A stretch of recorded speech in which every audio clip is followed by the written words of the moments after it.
Welcome back to the pod you're looking for. I'm Josh. This is Sam. New drip, new us, baby. Oh my Look at gosh, us, man. dude. Woo! Merch. I'm feeling a little Did good. you ever with think that. you'd see the day? No, I didn't. Honestly, no. Wow. Did I ever think I'd see the day? Maybe. Did I ever think I'd see the day and feel justified in doing it? Yeah, No. right. Like, we're not just trying to, like, fake something until we make it. Yeah. Yes. Yeah. I Dude, will say, so cool. this is not available anywhere. No. This is a 2 of 2 thing. Mm-hmm. We're beta testing this just to see if people like what they see. Yeah. But, hey, dude, I'll be honest. I'll tell you what, it's comfy, dude. I'm Did biased. you think it would feel this good? No, I didn't. Like, I showed you It's the picture when I comfy. ordered This it. feels like an ad, but dude, it's comfy. Yeah, it dude. looks sleek. It looks great. Come on. It's kind of, I don't want to call it puffy, but it's like that. No, it's, yeah. It doesn't feel tight or snug or anything. No, it's the way you want a cozy, dude. sweatshirt, man. I You could want a totally- sweatshirt to feel. We should like go camping just so we can sleep in these, dude. This is like the type of Just to this is the type of sweatshirt you like only sleep wear in when you're these. camping. You know what I'm saying? Only wear these. Yeah. That tent we were in this past summer, dude, we would have totally slept in these. Oh, dude, that'd have been awesome. Oh my gosh, dude. I would kill for you and me in a tent. Well, hey, Hey, Hey, it could that happen. was a time. You and me watching Dark Knight Rises in the tent. oh my gosh, dude. Do you remember that? We had this stance, Dude. I was like balancing it on my knee. Yeah, dude, and I was falling asleep the whole time, every 2 seconds. But Man. anyway, dude, yeah, I mean, hey, like you This is said, some good it's stuff. kind of a test run. I think you and I both just wanted it, Yeah. but also at the same time, what I would say is, if anybody wants them, let us know, and Yeah, if this that's is a something we thing. could put out. So, I will say we have a link tree. This is like this Yes. is like the thing you do. So rather than having like 8 links in our Instagram now, we're gonna have it on the TikTok soon. But on the Instagram we have a link tree. So if you go to our Instagram page, you'll see that we have our Instagram, our YouTube, TikTok, all that linked. We're gonna try and link. We're starting a Discord.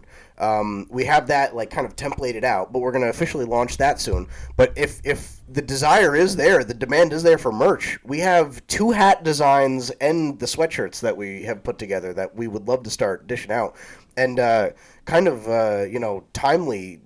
For timeliness sake, whenever like a big movie comes out, we'd love to drop like different themed sweatshirts. Obviously, we can't use specific characters or likenesses in our stuff, but like we'll do like a Spider-Man themed one or a Doomsday themed one or whatever. Like Wicked last year, like I had a sweatshirt that I had jokingly mocked up that was a forest green one. And the logo was gold, and it had some like kind of sparkles on it. And then on the mic there was the hat, the witch hat, for Elphaba. So so stuff like that. There's ways you can kind of work around copyright issues and things like that. So we will put that together if that's a thing people think they'd be looking for. But I'll tell you what, the pod you're looking for, the sweatshirts you're looking for, sweatshirts man. you are I'll tell looking for, what. dude. We should call our merch site the merch you're looking for. We might just that's have to make perfect. this just for us. All this just for you and I, just to go back and forth. I'd do it, dude. Yeah. Man, but yeah, DM us. Let us know. Comment. honestly, yeah. and we don't do this. We don't self-plug a ton. No, But- I think yeah. But at the moment, the podcast is kind of hitting a little bit. We had a feeling this would be the case. With the winter, there's no projects, there's no movies or shows. You kind of take that little dip. And a couple big milestones in that time still. We crossed 3 million views across all platforms. We crossed 1K on Instagram. So a lot to be excited about. We're almost at 1K on TikTok. But all that to say, like, now that Hail Mary came out, the views are kind of climbing back up a little bit. And it's We're getting us rebranding our excited. pod just to a Yeah, Hail right. Mary pod. Yeah, right. This is just a Ryan Gosling pod now. But yeah, we're excited. We're hearing from new people, and we're making some new friends, and it's all been very exciting. And I will say, we don't like to plug too much on the podcast because we kind of just like to let our content speak for itself. But I'll say we've got some pretty good movement here going on, and we have been making some new friends. We've been passing some solid milestones, and I'll be honest. I think that you and I we've seen the highs, we've seen the lows, and we're like sticking through the dip. We're determined to like see it through and see the podcast grow, and we really believe that this could be something special. So I think that you and I are very excited to see where this thing goes. We're not going anywhere. We'll have all the Spider-Man news and all the Doomsday stuff and Odyssey and everything. We're so excited for the next year, and we're just getting started. So a lot of our viewership and a lot of our likes are not from subscribers or people following us. So I will say, if you're seeing this and you're not subscribed or following, feel free to follow along. I don't think you'll regret it. And again, I hate being that guy that plugs stuff, but I really feel like this is, it's worth it. I feel like we're cooking up something special right now. I don't know. What are you feeling? Yeah, I was gonna say anything? you and I pride ourselves on being just as genuine as we can be, and trying to like make this a thing of more of like a conversation between us, that we're not going and kind of shilling out and praising this thing and that, and also like ourselves and that. So I think I can count on our hand the times we've said something like that, to be fair to us. But yeah, I mean, obviously it would mean a lot to us if you could, because it just helps us out and kind of gives us a pulse of what our community actually is, you know. And the better we can do that, the better this goes. So 100%. You know, it's a lot more fun. So definitely all the things you mentioned, I'm excited for, that we're hopefully launching soon, to make it a little more community driven. So that's gonna be such a blast. So I'm really looking forward to all that. But lots of fun. Even today is your flu day, dude. I mean, perseverance, man. I mean, I appreciate you coming regardless, dude. I appreciate you doing it, man. I don't know what's going on this week, dude. I've been feeling all week. I was like sore. I was like sitting at work, and I was like, I couldn't sit still. My back hurt. My neck hurt. I couldn't look up. Oh my gosh, dude. Goodness, dude. And now you can hear it in my voice. Like, I'm probably going to have no voice after this. No, dude. You sound fine. I just feel bad for you. Hey, I just know it's... Don't vape. Don't vape. Don't say that. I don't want to jinx this, dude. You know what I thought about the other day? So we're getting ever closer to our 1 year, which is kind of nuts. We are. Which you and I's first anniversary together, you know? Just to clarify, I don't vape. We were, with our 1 year coming up soon, we're planning out a lot of fun things with that, But the thing it made me realize is, you saying you're sick today, I haven't been sick one time since we've done the podcast. Wow. Isn't that bizarre? I think that's a sign. Isn't that weird? I think that's a good There's omen. not a single sign or time that I've been here recording where I've been sick at all. I don't think. Maybe a listener can correct me on that, but I don't think so. I don't think you have. I can't. Well, we've never missed a week. Right? Yeah, isn't that bizarre? But dude, so if you were, we powered through. Can we tease something? Sure. We're not going to say anything about it. You and I, we like to tease a lot, right, with stuff. Mm-hmm.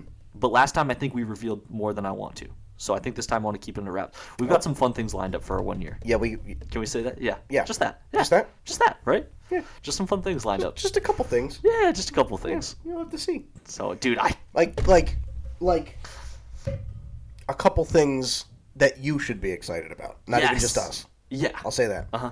Yeah. Mm-hmm. This isn't some blind bag situation.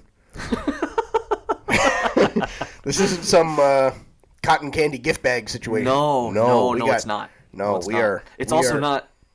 Remember our episode, one of our early episodes, we have You Won't Believe Who Appeared on the episode, our one clickbait title. Yes, clickbait, no. Yeah, this is not clickbait. Imagine that, clickbait. But if it was legit.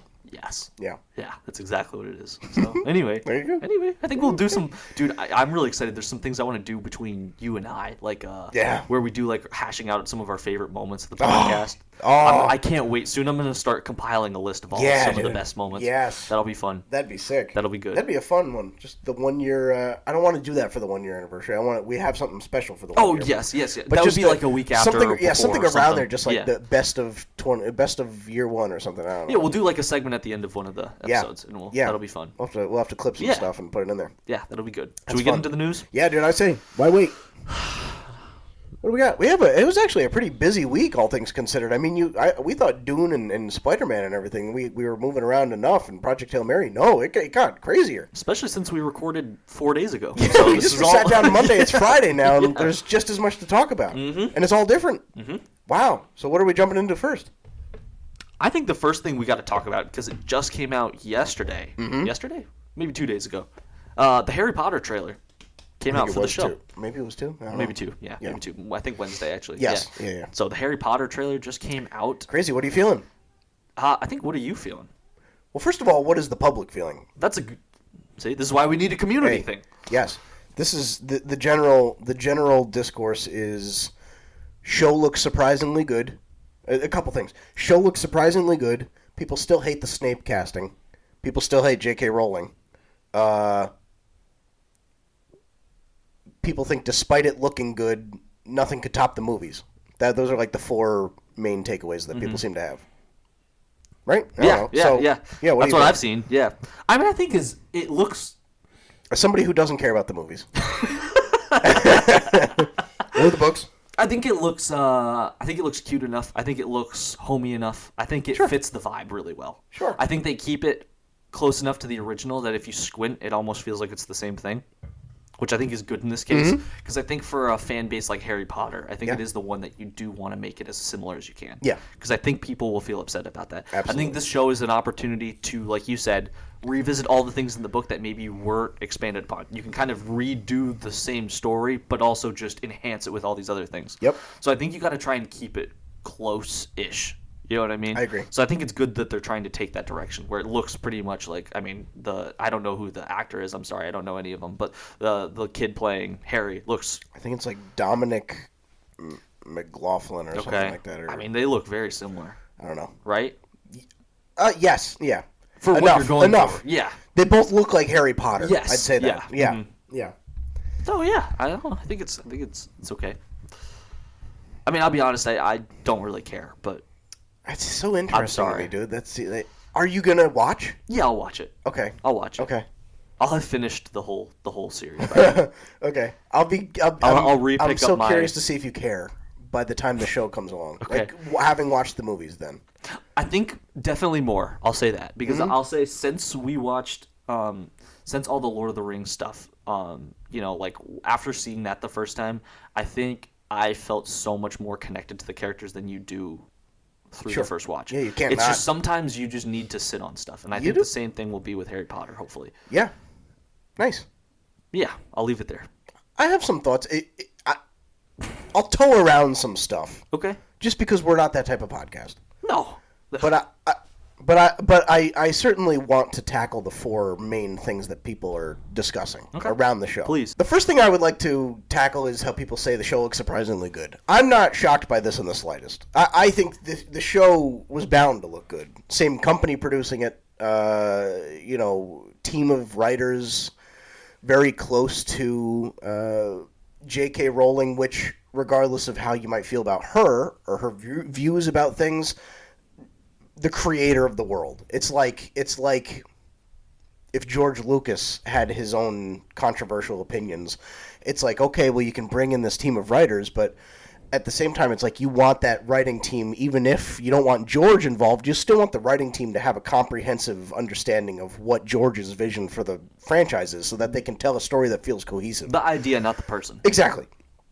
So in that regard, it doesn't shock me in the slightest that the show looks just as good as a foundation for the story, for the franchise, to start.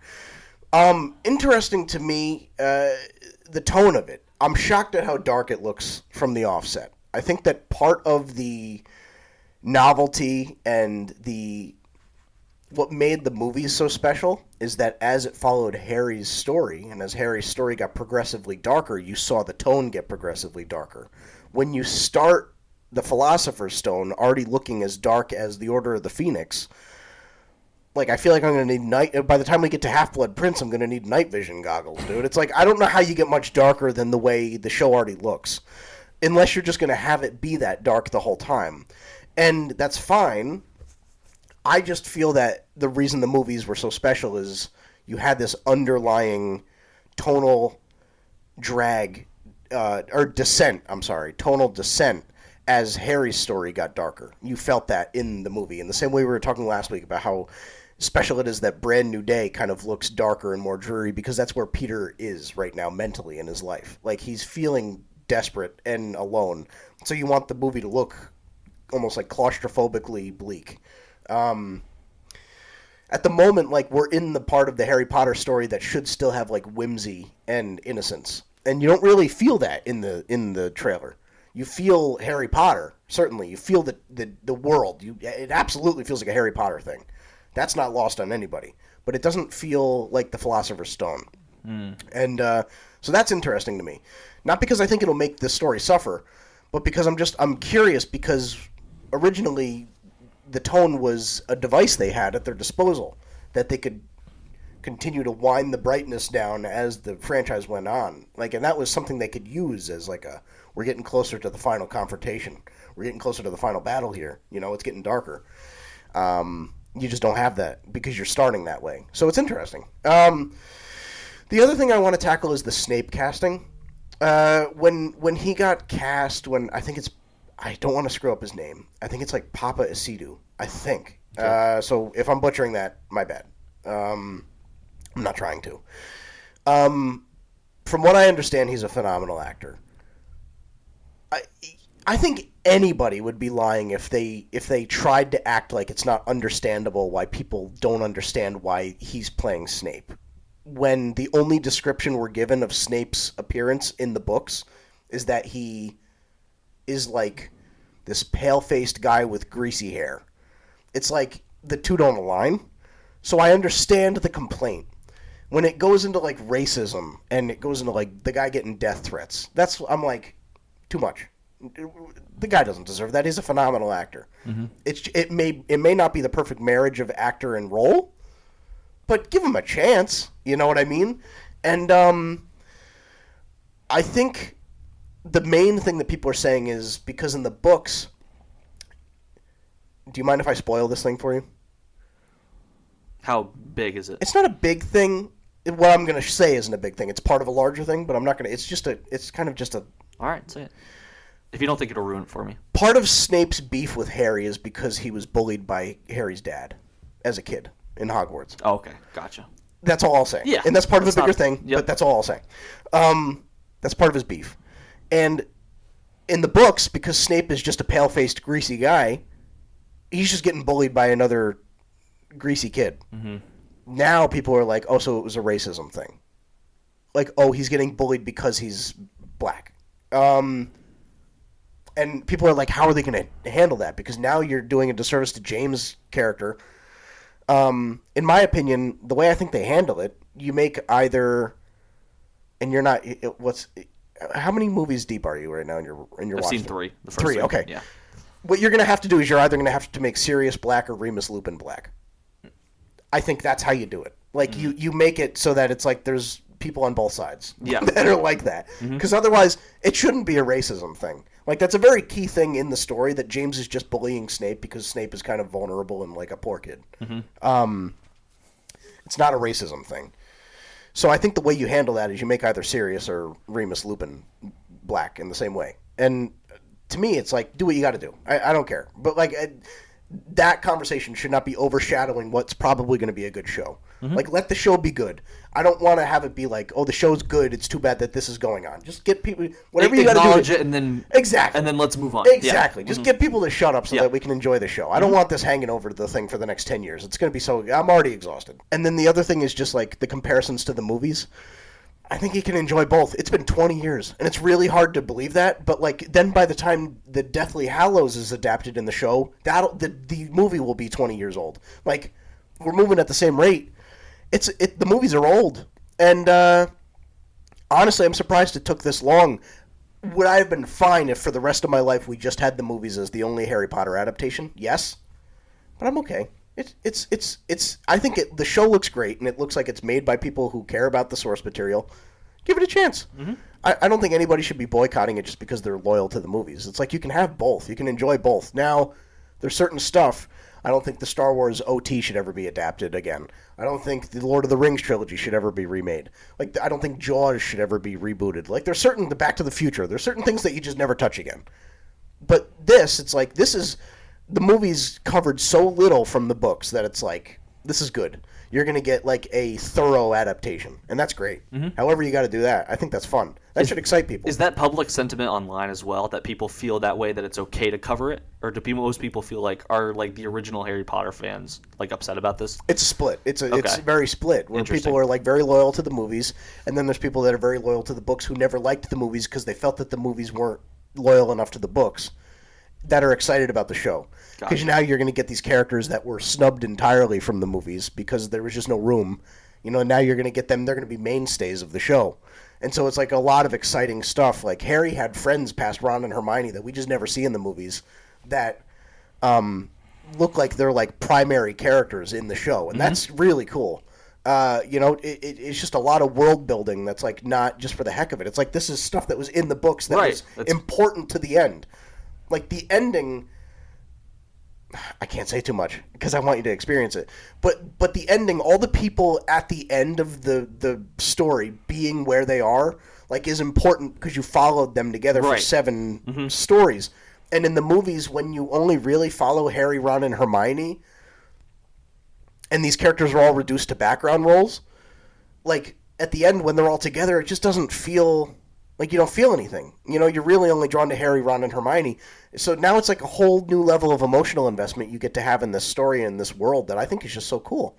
And I say this, I love the Harry Potter movies, most of them.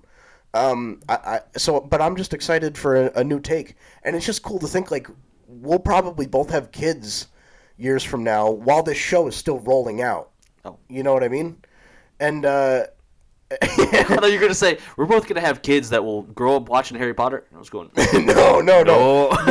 Just kidding. Like, I know I'll probably have kids that Harry Potter won't be huge in my household someday, but it'll be something that I'm sure they'll watch at some point. And I'm just excited that it'll probably still be rolling out as they're growing up. I think that's cool. But yeah, just something cool to think about. I just hope Jonathan Lithgow lives that long. He's already like 82. By the time the show's done, he'll be like 95 years old, dude. So I hope he survives, because this is the same problem we had with the first Dumbledore. Well, especially because they just mentioned, I don't know if you saw this at all, and I was going to get your thoughts on it. But they said, I know a lot of times people were saying, they were like, this is cool because we're going to get every year a new season of this. Yes. The producer of it, somebody involved with it, high up, said basically, that's just not realistic. Yes, basically, like with the production we're putting into it, it's going to be a lot longer than that. I don't know if I would assume maybe some closer to like a year and a half, maybe 2 years. They said it's going to be a rollout similar to House of the Dragon, where it's once every 2 years.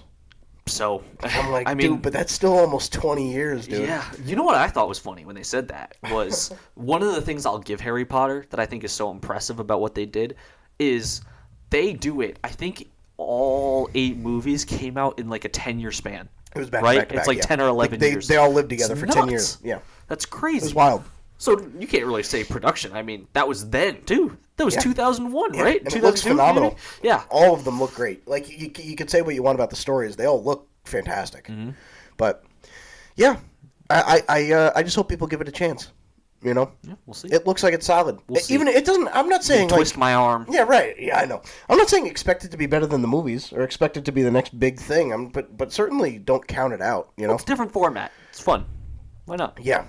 But see what happens. There's the first bit of news. So 30 minutes in. No. I think the rest is fairly quick. Okay. Fairly. There's one big one. Walk me I'll through. save the other one for last.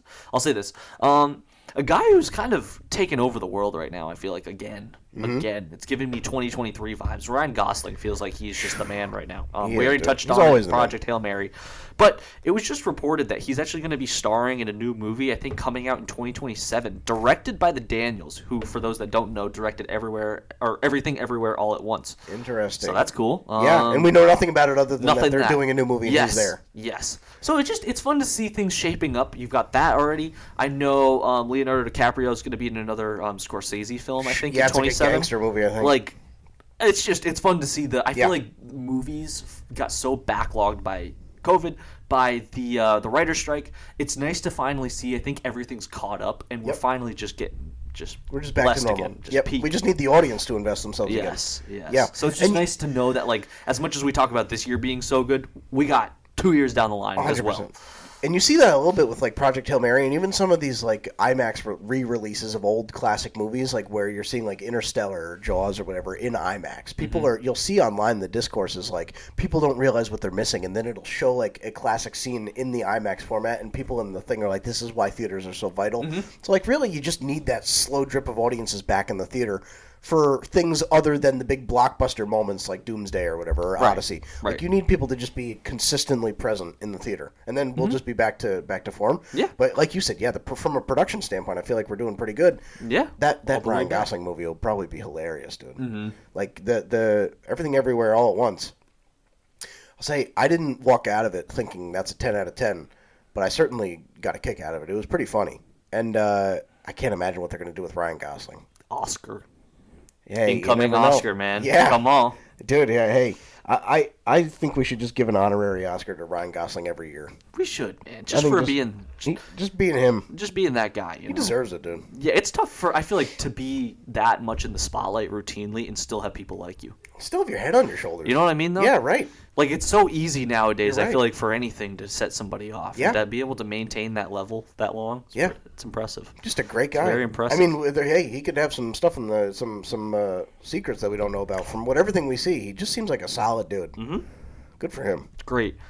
Next dude, we've got did you see all this with the new Lord of the Rings stuff? Mm-hmm.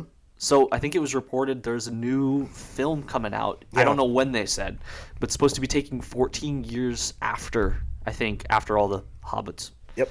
And it's After being written by Stephen Colbert. Yeah. What do you And think his about son. this? So I had no idea he was big into this, and when I first saw the headline, I was like, "What the heck?" But I heard from people online that they said basically that that's a good pick. So I don't know. Maybe you can take me through that. But they said he's a big fan with bald knowledge. Can I say, But it was also kind of funny to see. again, there is nothing I hate more than getting political on this podcast. He might be the biggest Lord of the Rings fan of all time. Really? Like, from what I've seen online from him, I've watched clips where he's, like, taking people on in, like, Lord of the Rings trivia. Are you serious? He's unbelievable. How did I not know this? He is unbelievable. Like, he knows everything. If you were to say to him, there was one thing where somebody was like, in the Second Age, the Ents, like the tree people, the Ents gathered in this part of the forest. Like, where did they gather in 200 in year 220 of the Second Age? And he's like, oh, you mean? And he just pulls it out of his rear end. He's phenomenal. Oh, good. He knows everything about the franchise. Okay. So I think at the very least, if he can get a team of good writers around him, I think the screenplay will be very lore accurate and very true to the books that everyone loves. I see a lot of people who maybe don't like Stephen Colbert saying this movie's going to suck, and I would not, put that. If the movie sucks, I actually would go so far as to say he's not to blame. Like, I certainly trust him. As weird as it sounds, and this is the type of sentence you never think you're going to say, I trust Stephen Colbert to write a lore-accurate Lord of the Rings movie. Hey. That's funny. Yeah, I just didn't know that. Did you see who's going to be helping him? Assistant producing with him? Ben Shapiro. That's funny. But yeah, it's supposed to take place like 14 years after Frodo goes to the Grey Havens. Sam and Merry and Pippin try and retrace it's something like Lord of the Rings Shadows of the Past or something like that. And they try and like retrace their old adventure. And it's supposed to, from what Stephen Colbert said, he was saying to Peter in like a video call where they announced it, he was like, I always hated how you never covered chapter 3 and 4 of the books where they visit a guy called Tom Bombadil. Tom Bombadil is like this like godly figure in Middle Earth who is in like a human form, and he lives in this like fairy tale house, and he just like lives this happy-go-lucky life, but he's like this like celestial being. Mm-hmm. And the hobbits end up staying there with him and like kind of just like enjoying like Middle Earth for like they get distracted on their adventure. In the book, they stay there for like months. So there's a chunk of the story that's kept out just because there was no, like, Peter Jackson couldn't find a way to adapt it properly. But I wouldn't have said if I needed something adapted from the books, it would be that. But I'd be lying if I said I wasn't excited to see, like, Sean Astin back as Sam or, like, Merry and Pippin back. Like, I'd be lying if I said that didn't excite me to some extent. I don't think the movie's needed, but I have no doubt that it'll be lore accurate. And, well, that's great. What more can you ask for? Good. Yeah. Very, very good. Very good. Anyway. Very good. I think, lastly, you want to read this last thing? That's our little segue. That's our little segue in. Oh, yes. We got the first teaser poster for the Punisher special coming out right after the Daredevil season concludes. I believe it's like mid-May or late May or something. It's not even that far away, dude. I love it. And it almost looks like they're painting it like a Logan type thing or like a Rambo The Last Kill or whatever. Like they're painting it like it's like, what is it called? Punisher Is it One Last Kill? One Last Kill, yeah. Yeah. I thought the poster was hilarious because he's been killing me lately with all the stuff about napping. I've been showing you clips. I think it's the funniest thing ever. But the shot of him just like right up in the camera, he looks like he's like, let me tell you something, Yeah. Like he's got something he's just dying to get out. I would love to see like a Logan style Punisher thing. What's just funny to me is it can't be too deep or have that much finality to it because he's in Brand New Day. And I don't want it to have that much finality to it. Right. But I love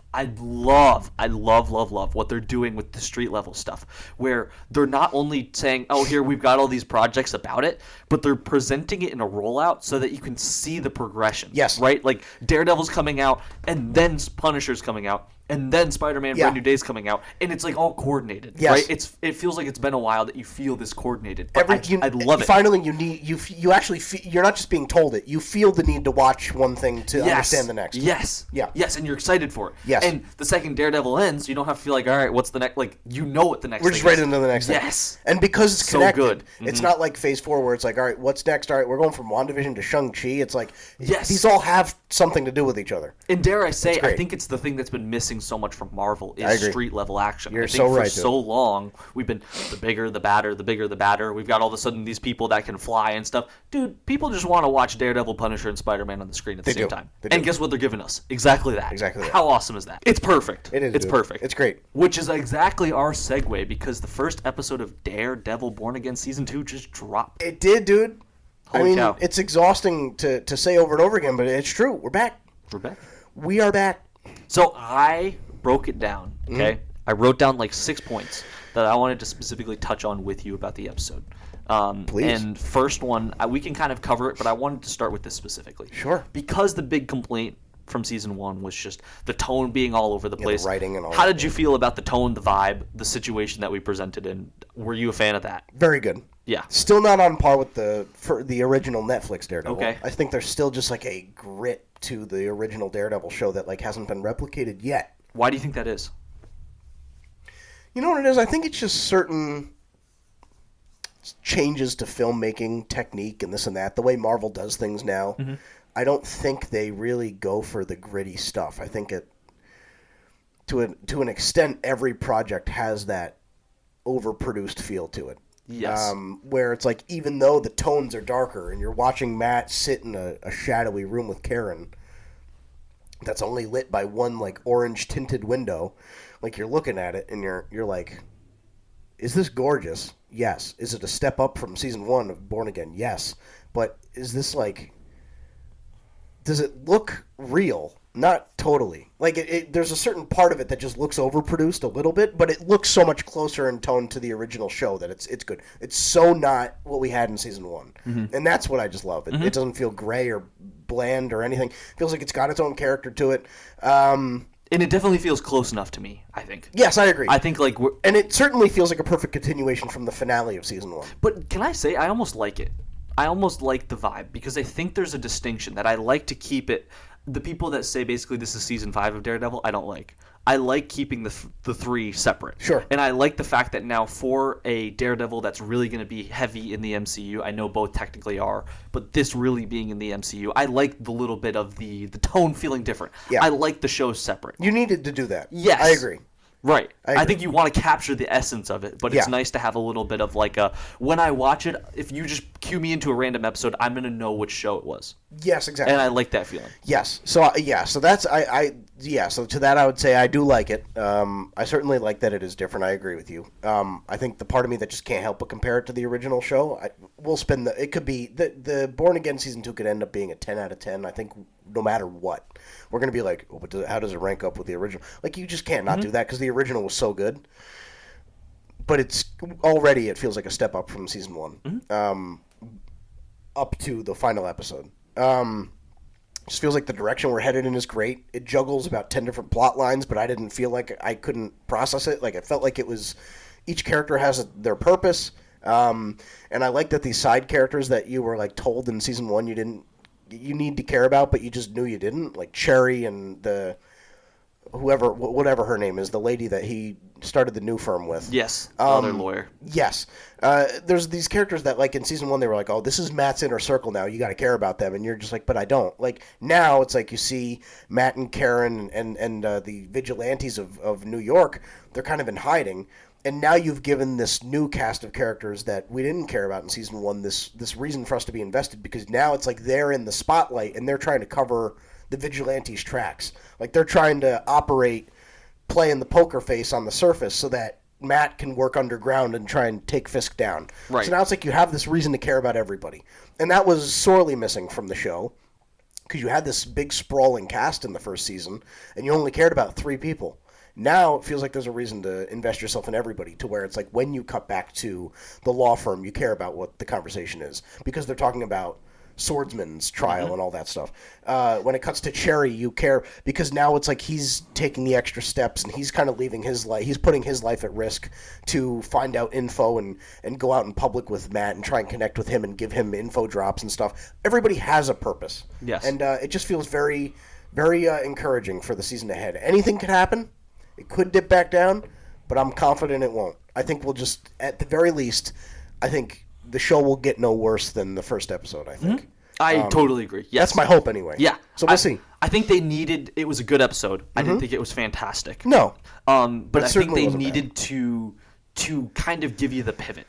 It's hard to, it's almost like when you try to take you're biking up somewhere and then you want to turn the bike around and go the other way. Right. Like there's going to be a point where you're not going at, you're I don't know, as fast as you're going to be going, right? Like you've got to take that second to kind of get yourself out of it. Yep. But it was still a good transition, I thought. And it gets you in a direction where now I'm like, okay, I see the vision for the season. Yep. You brought him up though. I wanted to say this so badly.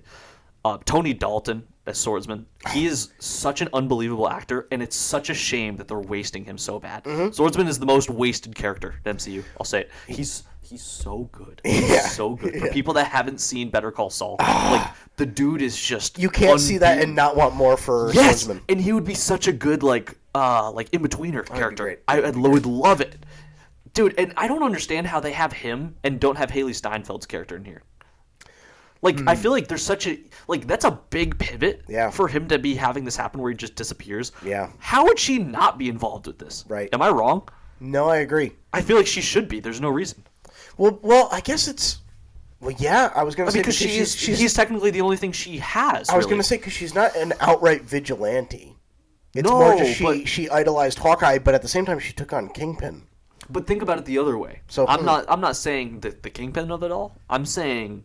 If she basically had her mother and him. Oh, that's right. They were season, together. Yeah. Oh, yeah. And then her mother ends up being a crook. Oh, all yeah, she technically dude. has is him. And I'm not saying she and him like live together or something. No, but they should you're probably right. have some sort of connection. Yeah, there because should be there's something. an understanding. Yeah. And Oh, you're right. The fact that now he's just gone missing, I feel like she should be involved in this. You're right. And it'd be such a good way to mix her in with the street level thing we're talking about. Wow. I would love that. Anyway. Do I need to rewatch Hawkeye? Dude. I haven't watched it since it premiered. He's so good though. He's the best part of the season. Is him. Of Hawkeye. Yeah. Yeah, he's pretty good. He's so good. He is pretty good. Good. Not Daredevil. Yeah, not Daredevil Born Again, but yeah, he's great. He's great. And can I also say the new Daredevil suit?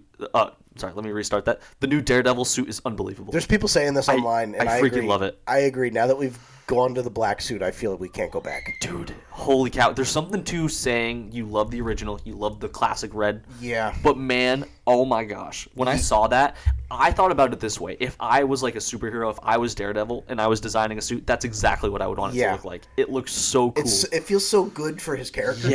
Like it feels just like such a natural progression. I don't know what circumstance would cause him to go back to the red unless this suit was just destroyed.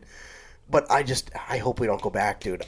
I need a full season of it. Yeah. Oh god. But again, we talk about tone and stuff. It's a perfect way to section where you're at with the character. I love it. It's perfect. And it to me, like I just hope it would feel like going back to the Amazing Spider-Man 1 suit after seeing the Amazing Spider-Man 2 one. I really hope we stay with It's the like black you have suit. such a love for it. Oh, it's great. But man, we need some runway with it. Yeah, I agree. And the double D's, hey, that's what it's all about. But it's just such a cool looking suit. You know what was funny to me? And I didn't have many complaints with the first episode. I thought it was funny that it's like one shot he's like dangling from this ship that's like sinking. And then like it jump cuts to him just like standing on the beach. Somehow he swam like half a mile to the beach and the ship is still just upright. Yeah, it's like that quick. Yeah. Like, dude's been working on his endurance. Like, what's going on right now? Dude, that shot, like one of the first, I think, right before the title or the credits roll at the beginning, where like the light shines on his chest. He's looking down, it shines, and you can see the boat sinking in the back. The way they did it visually with like the grading of it, oh my word, that's great. They knew they were cooking with it, but man, that shot was the second I like sat up in my seat. It was like, okay, all right, we might be here. It's really good. It looks so good. You know what was funny to me was the jump cut between the mannequin head and then Kingpin's bald head. so random. That was so funny. That felt like a Breaking Bad transition, like the ketchup one. It did, yeah, didn't it? Yeah. One of the standouts for me, very curious to see where they go with it because I actually haven't done my research. I don't know what the theories are. Matthew Lillard's character. Yeah. Who is this guy? Yes. Do we know? No. We don't. We just know he's CIA. I saw rumored people. Oh. But I don't remember who people were saying. But I saw that there was people online that said, like, this is probably what he is. Huh. I almost don't want to look into it now. I just kind of want to find out. Yeah. Such an interesting dynamic, though. In the first scene that he plays off of the ensemble of the cast when he walks into Fisk's office and he takes on the other politicians. He kind of puts them in their place. Mm-hmm. And then, like, the next scene is him kind of putting Fisk in his place at dinner. Mm-hmm. So interesting that there's this character that is an ally to Fisk, but also like is so nonchalant in his approach that Fisk doesn't know what to do with him. Mm-hmm. Like I'm like, who is this guy? Like I'm very intrigued. Clearly, he's big enough to Fisk that he knows he can't do anything about it right now. Yeah. He's just got to take it, basically. Mm-hmm. And it's just, Matthew Lillard, dude, just such a cool guy. Mm-hmm. I keep seeing stuff about him online, just of him at like these like meet and greets and stuff. And there was this one video of this kid that was in this chair. He was disabled, and he had this cool technology where it was like he was nonverbal. He couldn't talk. He could only move his eyes. And so they had connected this like computer to his chair where he would look at the prompt on the computer, and the computer would speak for him. And it was tracking where his eyes went on the screen. It was awesome. But he was taking a while to kind of like get out what he was trying to say to Matthew Lillard in this meet and greet. And you could hear like his mom or handler or whoever was with him kind of helping him move around at the event. They were getting a little antsy because it was taking a while, and there's people behind them, and she was like, come on, say what you want to say to Matt. We practiced it earlier, remember? And you could tell she was kind of like pressuring him. And Matthew Lillard very like calmly put his hands up, and he was like, it's all good. Like, hey, I'll take as much time as we need. And he got down on his knees, and he sat next to the kid, and he was like, what do you want to say? And he like sat with the kid until the kid like got everything he wanted to say out. And just such a cool guy. He just seems like such a good person. I haven't heard a single bad thing about him. And every time I see him, he's just so much fun. Scream, Scooby-Doo, now Marvel. I love everything he's in. Every little thing he pops up in. Five Nights at Freddy's even. Like, there's not many standout things in those movies. He's one of them. Mm-hmm. He's just such a cool guy. And, yeah. Needless to say, I disagree starkly. What's the word? Staunchly? Okay. I staunchly disagree. Yeah. Strongly disagree. Sure. Staunchly. Skosh. Staunch. Just a skosh. Skosh. I skoshly disagree. I very much disagree with the negative press he got a couple months ago about how he wasn't a good actor. I very much disagree probably with just that. being in Scream 7. Hey. Yeah, that's a tough blow. That's just a bad thing. There's no working around that. There's no working around. But he's just such a fun guy, dude. Uh-huh. He's one of those people like I would drive across multiple states to like go shake his hand or something. He's just a cool dude. Yeah, he's one of the few. He's cool. Mm-hmm. He's cool. But yeah, just happy to have him in the Daredevil show because he just works so well. Yeah, he fits great. Yeah, it's good change of pace a little bit too. Mm-hmm. You know who I'm all in on? Who? I love Wesley. I'm starting to become a Buck guy. A little bit, right? Dude, there's something funny. I we'll talk about it in a little bit, but I love when Cecil, it's become such like a thing in my head when Donald, dude, I love when there's just Kingpin just hits that Buck. Buck, dude. Oh, gets me going. Buck. Who knew what was on the ship? Thank you, Buck. I love it. How many people know what was on the ship, Buck? All right, I have one last thing that I want. Yeah. I hope this gets like a good clip, but I don't know. I think the Thunderbolts clearly screwed something up. I mean, what the heck? Valentina all of a sudden is making phone calls and working with Fisk. Yeah. The last time we saw her, for Valentina. You work for us now. Well, clearly she's up to something, man. You're not doing good enough. That goes without saying. I know, but like you're not covering her tracks good enough there, Yelena. What the heck? Mm-hmm. Hey, I don't know. But what did you think of that phone call? Will be in Doomsday. I don't know. She's such an interesting character, man. She is. She's like becoming the Wong, where she's just always popping up. And I didn't buy her at first, but now I kind of do. I didn't realize we needed like a. Yes. She's certainly no Nick Fury, but I didn't realize how much we needed that like shady, not political figure, shady, secretive Cecil character. Yes. I didn't realize how badly we needed that until she became the mainstay in Thunderbolts. You almost sometimes just have to, like, push through long enough and give them enough screen time where you're bought in. Yeah. And I feel like she's a great example. Totally agree. You're right. Yeah. Right. But yeah, that was interesting. It was I don't know what to make of that, though. I was laughing cool because name drop. It's funny because she comes in he's going, we're not going to support you, all this stuff. Gets a phone call. It was not a long enough phone call for her to have said more than 5 or 10 words. Max. Right. Whatever she said, immediately he does't visually react. He just goes, okay, we'll support you. That was it. She had to just support him. Yeah. Hang up. Because if she had like issued a death threat or something, clearly I assume he would have made some sort of facial reaction. Nothing. Yeah. Just okay, we're all good. That's like jokingly like when There's you and I are stuck at a thing too long, like an event or something. And like, we got to go. Having a great time, but we got to go. Hello? Yeah, I got to get out of here. That's it. But yeah, dude, I don't know what to make of that phone call. But yeah, I wonder if we'll see her in the show. What did you think? I feel like there were some things that happened off screen. What did you make of those? Like things like Karen and Matt officially being together. Yeah, I know it was teased. Kind of expected it. The kind of rise of Heather, the most Heather thing dastardly is interesting character. to me. Is Heather going to become Muse? Oh, where she almost gets like so overtaken by it, she becomes it. Yeah, a little bit. So, you know what I mean? Did you see Christian had a fantastic take about this? Yeah. About them bringing Muse back. What do you think? Based on I almost don't even want to butcher it. Do you care if I look? No, go for it. Sorry, dude. Okay, so we just watched that clip. All right. Yeah. So they're thinking something similar, but this is how you integrate maybe the hand. So, yes. So you want to re-articulate the theory? Basically, that they're gonna bring the hand in, obviously, because previously we've seen them use that to resurrect Elektra. So there's been a big obsession with blood, and the fact that now she's seeing Muse, that basically she's gonna have to die trying to be. I don't know how exactly they articulated this, but basically, she's gonna die trying to become Muse, and then she's gonna come back as me. I don't know. Huh. I'm trying to anyway. Because I believe there is like You should just check out there's something like that in the comics. Okay. Something. I want to say there's like multiple muses or something. Yes, but I think you're on. I think you're right. I think it's exactly the way they're going to do it. Interesting. I think that would be really cool. Yeah.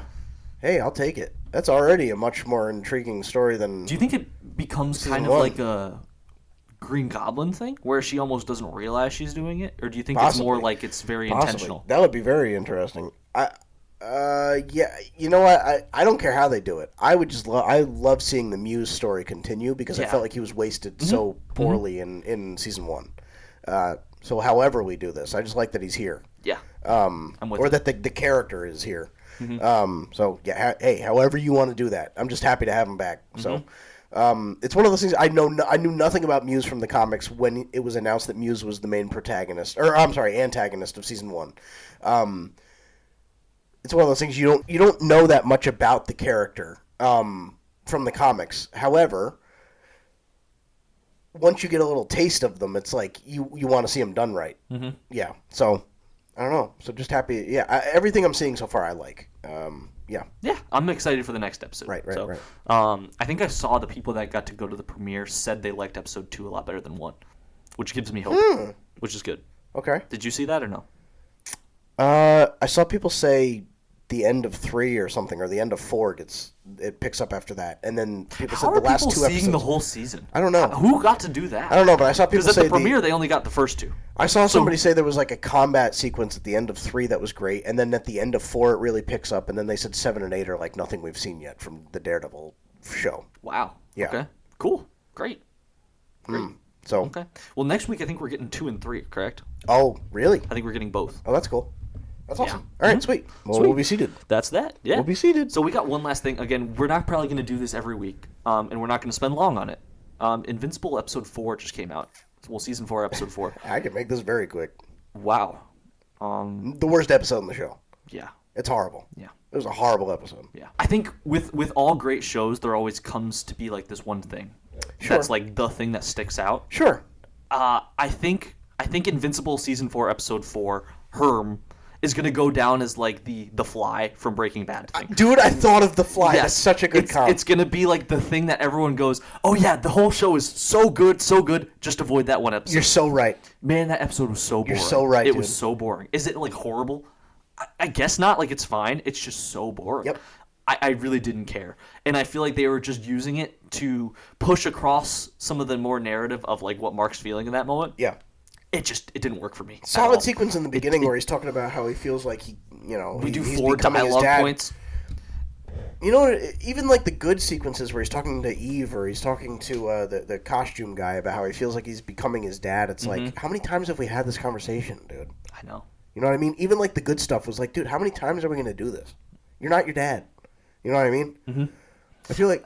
Yeah, I don't think it should be, I'm not my dad. Like, there's a clear distinction between him and his dad, but he can see, like, am I becoming too much in working in absolutes? Yeah, right. Like, I feel like they should phrase it slightly more. Yeah, a little bit. You know what I mean? Yeah, just to differentiate it. Yes, you're definitely not your dad. Or you don't want to take over the world or anything, but, like, you are starting to move in a bit more drastic measures. Yeah, right. So, where's that line? Right. Yeah, I mean, that's a great conversation to have. I felt like the whole episode, it was like they knew that it was a filler episode, and they were trying to do one of their bits, because sometimes they'll go lean into the bit, right? Like the last episode 2, we had the Alan and Nolan thing, where it was like every other second we're going back to that same funny bit, right? It was like they knew it, and they like went so heavily into it that it's like, hey, Mark's actually finally going to fight somebody on screen. Nah, it's not on screen. We're just going to follow Damien the whole time. And you're like, dude, okay. I don't know. It felt like they were so much into like the exposition. Yeah. I don't know. Like honestly, it was the first time watching Invincible I ever felt like there was a little bit of it in season 2, but for a long duration where I was like, man, I really just I don't care. And my issue comes from the fact that this is not canon material. This is not stuff that's in the comic books or the source material. It was the first time that the show has ever branched off and made their own story from scratch, and it stunk. And so I like, it'd be one thing if it was part of the core story that it was like, well, you know, it stunk, but we had to adapt it to stay true to the source. It's like, no, you just went out and like thought you'd be clever and come up with something, and it backfired. It stunk. Yep. Never do that again. Like, that's kind of how I feel. Yeah. Like, it just stunk. Just stick to the story. Yeah. Yeah. I agree. I mean, I don't know, dude. But the little tease at the end, I'm sure episode 5 is going to be a banger. I'm sure we're going to be right back. But definitely. But somehow, dude, even among all the other stuff we got in the hell dimension and everything else, right? All this stuff, the slop we got. Yeah. The worst part of the whole episode. Oh my gosh. Why? Are you about to say this? Why did they have to recast William? Dude, the voice threw me so bad. It was so bad. I know it was scheduling conflicts. I know whatever. Man, you just can't do that. He has like the most recognizable voice, man. It was so rough. They picked... I couldn't. It was like so jarring. They picked the most stereotypical flamboyant voice they could have gone with, too. Like, yes. It felt like a caricature of him before. Yes. It really was quite ridiculous. Like, it didn't even feel like the voice actor was trying. Yeah. And now you've got a guy that just doesn't sound at all like him. No. And now that doesn't sound at all like him, trying to sound like him. You're right. And it just seems so awkward to me. Mm-hmm. I hate it. It's rough. I hope we don't see William for a while, dude. That was that was a rough scene. It like threw me so much. I know people sometimes complain about small little things. I know it's a small thing. It bothered me so much. No, but when it's an animated show like that, it's like the little things like voice acting aren't so little, are they? It's like it's 50% of the whole thing. It really bothered me. Yeah, I agree. I wondered if I was part of me Just thinking like, that is that why he was so not in the season so far? Because he sounds like that. I don't know. Part of me was like, maybe that's why they like totally shelved him. Because usually he's way more in it than he has been. Right. I don't know. Was he? I'm trying to remember the extent he was involved in season 3. He was, right? Because there was the whole thing where with you know what? You're right. I mean, it was a little bit less. The partner for was sure. Possessed or whatever. Yeah, it was less. You're right. You're right. I don't know. I had forgotten about him completely until he showed up in that scene. I was like, I wish you gotta be kidding. Yeah. I hope we get a little more. I know things are going dark, and I know we got that crazy reveal with Nolan and the war finally. I do hope we get. Dude, that was such a like. Do you ever have a situation where you go to like a party with people you don't like, and then you get to go to another party like after, and it's like with all the people you love. Yep. That's what I felt like with the episode. Didn't like the episode. Yeah, and then the second I heard J.K. Simmons' voice, I was like, yes, like I'm home. I'm home. You know? Yeah. It's like, thank My you. people. Yeah. That's Poor guy, exactly how it felt. he needs a new pair of shoes, though. I'll tell you what. Yeah. Give this guy a pair of shoes. Why is he barefoot? What's I going on? don't know. I don't like it. Did he wear anything before? It just feels weird. Yes, of course he did. I don't ever remember seeing his feet. No. It feels kind of It's jarring just because they weird, look kind of dude. fat, don't Put they? some shoes. Yeah, They he's look got like these chunky. like pudgy feet. You're like, ew. Yeah, Get those away, man. Yeah. It's like old like Disney animation. Yeah. Like how their toes used to be just like these like little. Yeah. I'm starting to think J.K. Simmons take the might have dogs one of my away. favorite voices of all time. He really does. He's like up there with Morgan Freeman for me. It's He's so fun. He's so good. It's just one of one. just gets you One going. of one. Are you But happy with that? Invincible talk? Yeah. Yeah. I think next week will be the big tell. We'll see what happens. Next week's gonna be. It can only get better from here. No, but I think it really will. It really will. 100%. That's so funny that you mentioned The Fly because I had that exact same thought. Did you really? Yeah. Yeah. That's exactly it. Huh. All right, dude. Well, I wanted to do a little shift to end the episode because you and I said at the beginning like we don't talk about much other than that, right? Yeah. But I wanted to shift a little bit. Obviously, these are still movie related things, but you and I have barely talked a little bit about ourselves, kind of at all.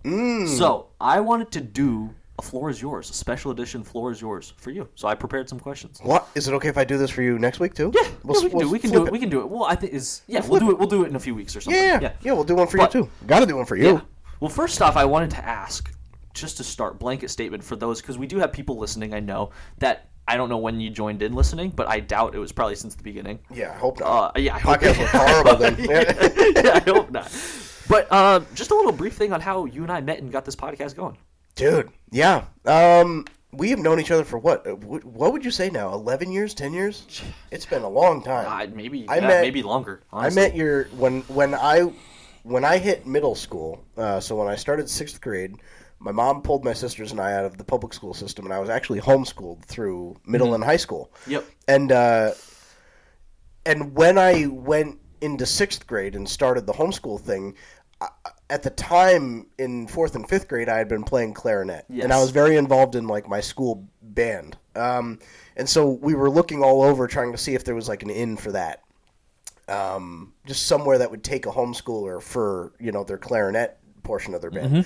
And one of the local places was actually your school that you and your sister were going to. Yep. And your sister was one of the clarinet players. So I met your sister, and then shortly after we ended up leaving our old church, and my cousins. Let me. I'm trying. There's a lot. There's a lot of connections. There's a lot of connections. Everybody knows each other. Yeah. So I was in the band with your sister. Your dad is a pastor, and so my cousins who live right up the road from us were like day oneers at your church, or not day oneers, but they were pretty early on, right? Yeah, pretty early. And so my uncle was like very involved. And so when we left our old church, my uncle was like, "Come on down." So when we went in there, I remember walking in and I saw your sister, I saw you, and I was like, oh. And from there on, I mean, that was a decade ago, and from then on, it's just we've been friends ever since. Yeah. And basically grew up together, dude. Yeah, it's weird. I can remember us being on like trips back then that we went on, like some of those like retreat trips. And, dude, it's weird to think about. Yeah, we were young then. We've been camping together. We've gone on mission trips together. Crazy, and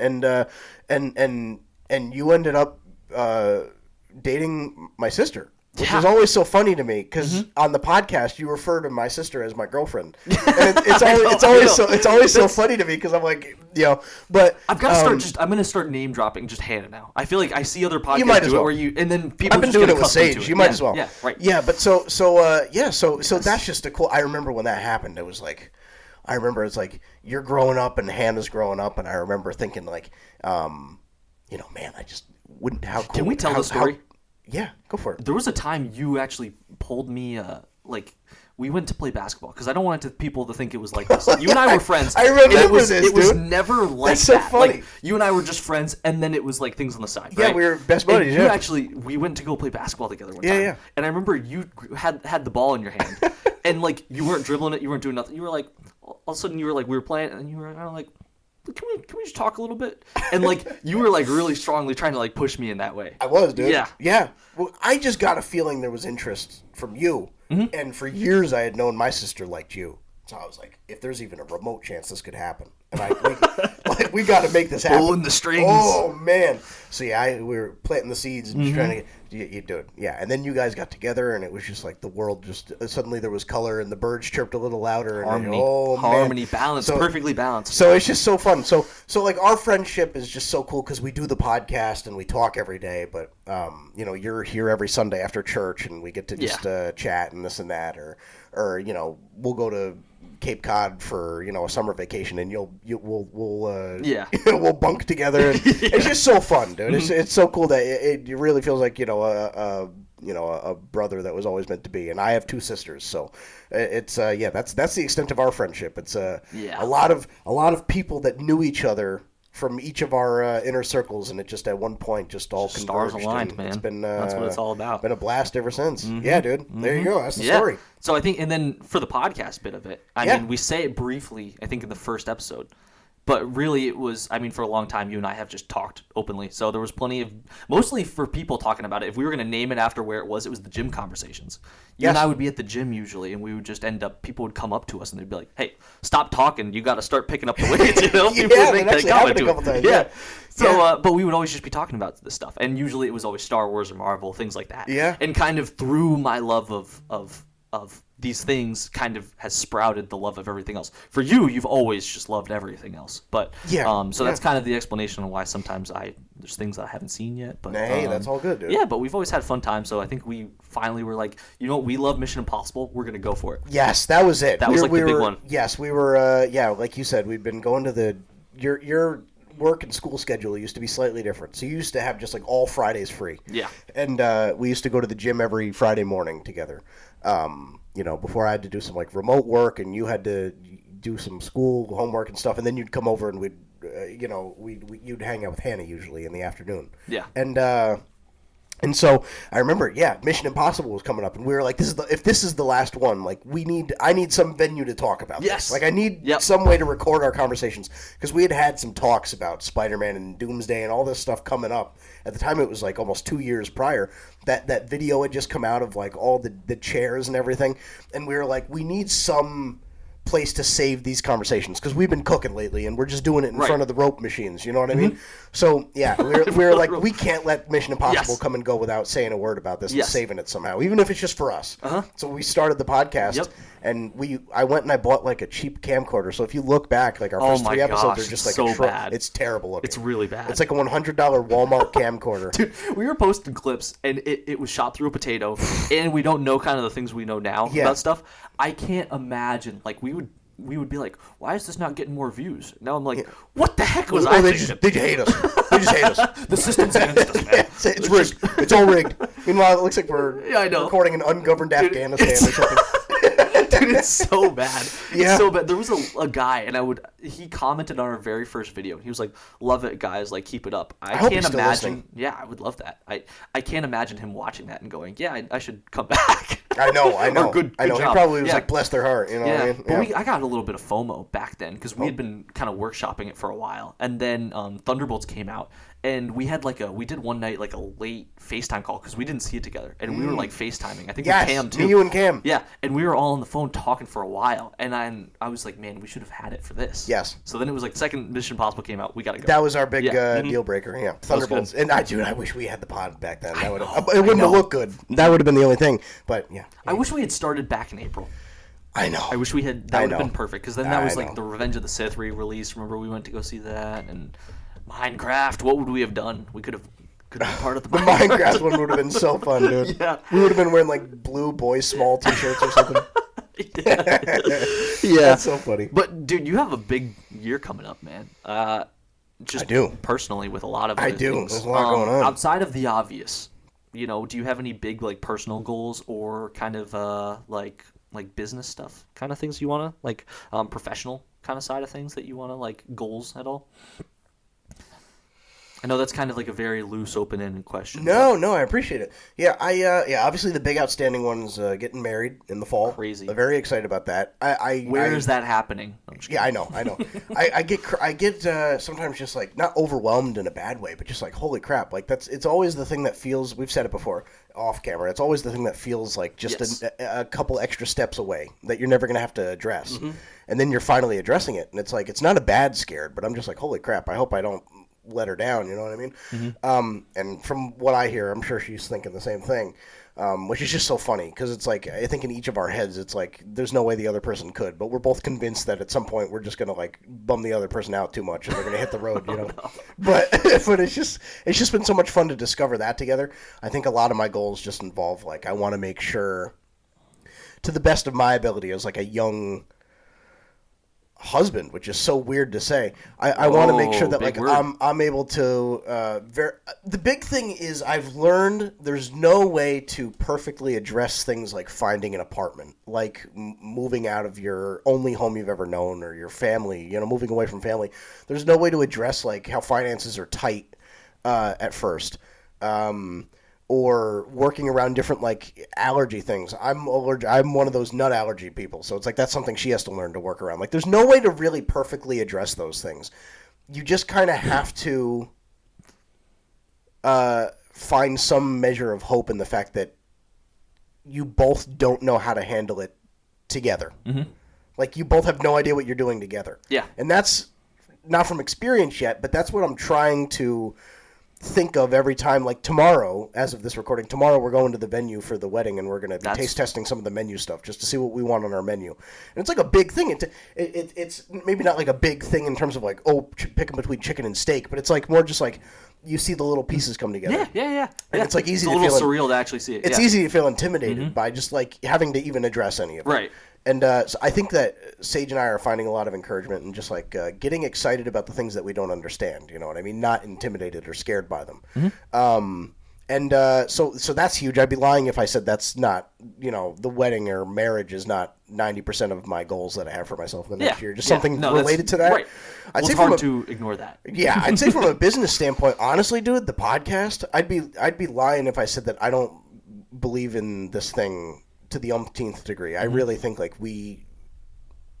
I think that this thing is destined to go somewhere. I don't think we're going to be just like doing this for nothing forever. And I don't even think it's going that way now. I still feel so happy to do it, even though, you know, we're not at premieres, we're not at this and that. Like I still feel so happy to do it with you.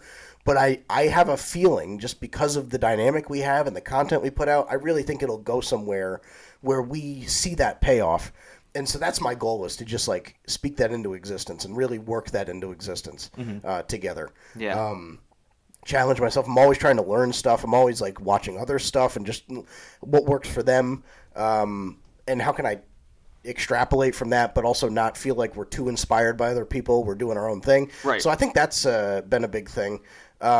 Just marketing yourself and even just aside from that, like I do photography and videography on the side. So hit 'em up. Yeah, I edit a couple podcasts for other people in addition to ours. So yeah, I think just like building that out and stuff, and some side hustle stuff. I think those are the big ones. Yeah, that's the big stuff. Nice. So as you talked about the podcast stuff, in the next year, I kind of wanted to ask, who's somebody that's kind of on your radar? Like, if you could have one guest on the podcast right now that's kind of been lately tickling you, who'd you love to get on? Tell me. That we haven't already secured? Yes. Because we've secured some folks. Yes. I'll tell you what. Yeah. Sammy J. Oh! Come on. We're waiting. We are waiting in the wings. I'll tell you what. I reached out to Sammy J recently. I don't think he checks his DMs. So it was a little hard to get a hold of him. Yeah. However, we've had a couple exchanges in comment sections and stuff before. And he follows us. We follow him.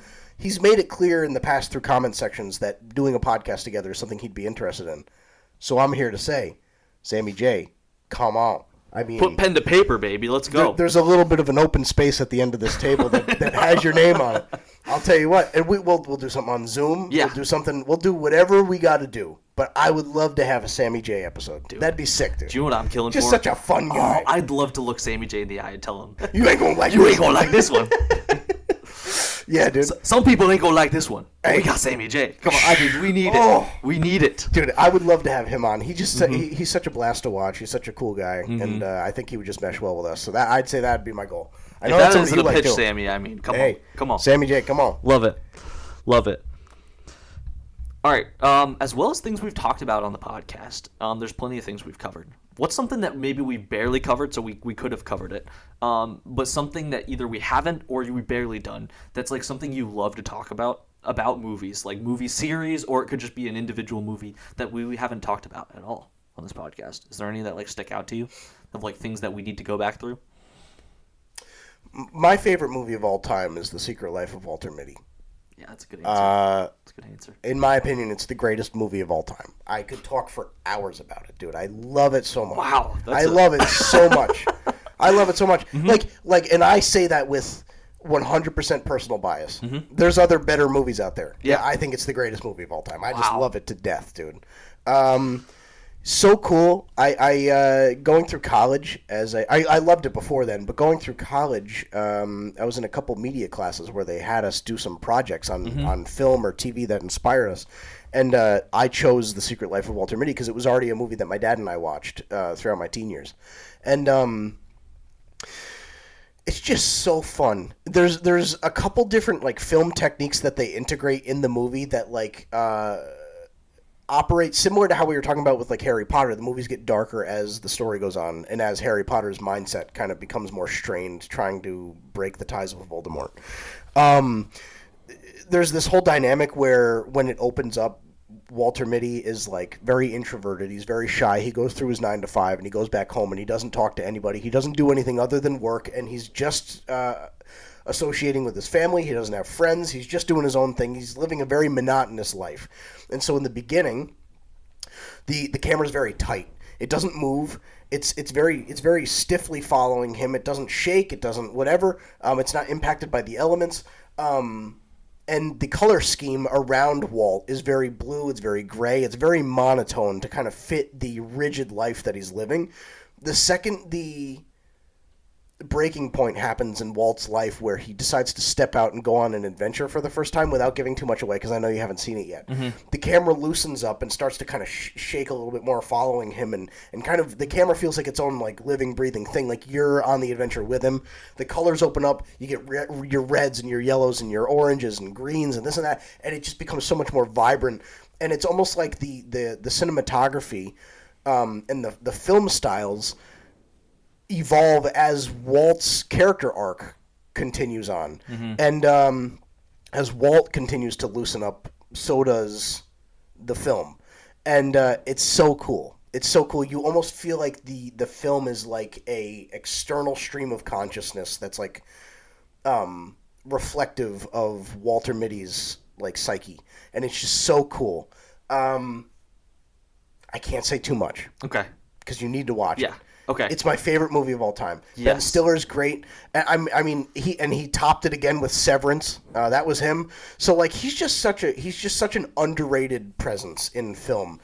Directorial, he stars in it. Kirsten Wiig's awesome. Sean Penn, he's in it. He's honestly very limited role. Very cool. Adam Scott from Severance. Yep. And just a lot of great performances, a lot of great lessons. Probably my favorite cinematography of any movie ever. I just love that movie.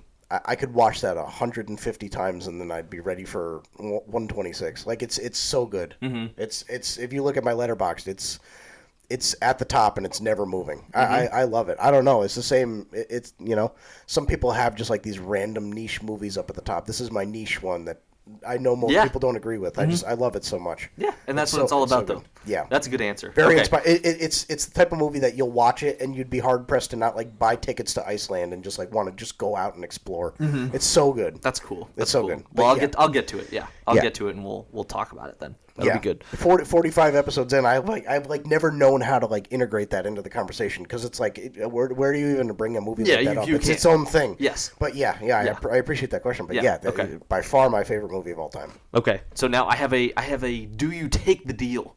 Oh, you taking that deal? I'm taking that deal. Darn good deal. Dude, that's become my new favorite thing that you and I quote. From Inglourious? Yeah. I love that. You take that? No, that's... I take that deal. Yeah, darn good deal. Darn good deal. All right. What do you take the deal? You get offered a role to have 10 minutes of screen time in Avengers Doomsday, but it means you can't watch the movie for 5 years. So you never know what that could launch for your career, man. Acting, all sorts of stuff. 10 minutes is a lot of screen time. 10 minutes of screen time. That's like a main character. Yeah, that's what I'm saying. 10 minutes of screen time in Avengers Doomsday. But then you ain't watching that movie for 5 years, man. I think like Iron Man's screen time in like Civil War is like, it's like 16 minutes. Like it's. Are you serious? No, yes. that can't be. When you that can't be. Dude, it's really ridiculous when you like separate it and stuff and break it down. Like the actual moment to moment. The fight scene's almost like that long. When are these characters? I know, but Robert Downey Jr. Oh, you know what I mean? Like when you break it down, like it's really not that. So not much. Iron Man, RDJ. Yeah, that makes more sense. Like when you think about that, like 10 minutes is a long time. Mm-hmm. I don't even think like T'Challa has that much. Like I don't even think Chadwick Boseman has it's a big deal. It's a big deal. You take that. Doomsday? So what would I be doing? Would I be a hero? Yes, you wouldn't be like the guy, but let's say, you know what? You'd be an X-Men of your choice. Who would I be? That's a great question too. If you could be one character, who would you be? I don't want to say Cyclops, because I feel like that's like the easy answer. I'd probably want to say, dude? I feel like I could pull off Iceman or something. Yeah, you could. I was gonna say get those chops out. Wolverine? Hugh Jackman were gone. Wolverine thing? Yeah, Ooh. I could see it. Ooh. Wow. Take the vape pen back out. Yeah, you could do it.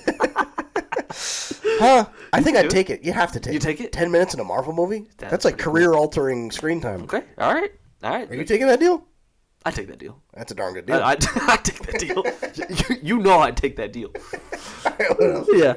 All right. You love Legos. It's a little side thing for you, of course. Favorite set right now. This can change. What a question. Can change. My favorite set that I own, I own the Lego Rivendell set. And I haven't even finished it yet because literally, like, I'm looking at it and I'm like, I don't have enough room for this. I'm just going to wait until I've moved out with Sage. Like, I'm just going to finish it with her. Yeah. Because this thing is, it's like almost 2 feet long. It's ridiculously big. It's huge. Favorite set that I don't own? I always wanted the OG Death Star set. Oh, yeah. Remember that one where it was like opened up? It was like hollowed out so you could see all the ruined scenes. It. Oh, I know. Now it's just like the flat. It's like it's like a crepe. They crepified the Death Star. But the OG Death Star set, dude, I had that on my Amazon wish list for a decade. That now it's like $1,200. Yeah. But yeah, dude, I might have to get that before I die. That's awesome. That's cool. Yeah, that's the one. Cool. But yeah, that I own probably Rivendell. It's hard to. I'd be crazy to spend that money and not say Rivendell. Yeah. But okay. Yeah. Okay. All right. I've got one last one for you. Mm-hmm. Living actor. You get to meet one. Who you choosing? I felt like I knew who you would say, but I don't know. Well, I have two answers. Who? That is not the rule. Hey. One. One? No, you can do two. Give me two. Well, I guess who would mean the most to me, and who would I like to meet are two different ones. Okay, give me both. Does that make sense? Yes. I think it would mean the most to me to be able to look Harrison Ford in the eyes and just like everybody else tell him how much his work means to me. Mm-hmm. Although he would, everybody says that to him. Who would I like to meet the most? Honestly, dude, lately, Matthew Lillard. No, really? He just seems like he's a fun guy. I'd love to talk to him. I'd love to meet Tom Cruise. Yeah. I would love to meet Tom Cruise. I might answer this. I got so jealous of Soups when he got to go visit the set. Man. Honestly, can I say this? Can I say this? Because we dog on him all the time, and you're not going to believe that I'm saying this. I would like to meet James Gunn. Wow. I would actually like to meet James Gunn. Because do I agree with all of his creative decisions? No, but do I think he just seems like one of the coolest dudes on the block? Mm-hmm. Yes. I would love to meet James Gunn. He just seems like an awesome guy. Yeah. You know another one? I'm just going to keep listening. Yeah, just go for it. You know another one? I would love to meet Andy Serkis. Okay. Voice of Caesar, Gollum. Yeah. Interesting. Kino Loy from Andor. I would love to meet Andy Serkis.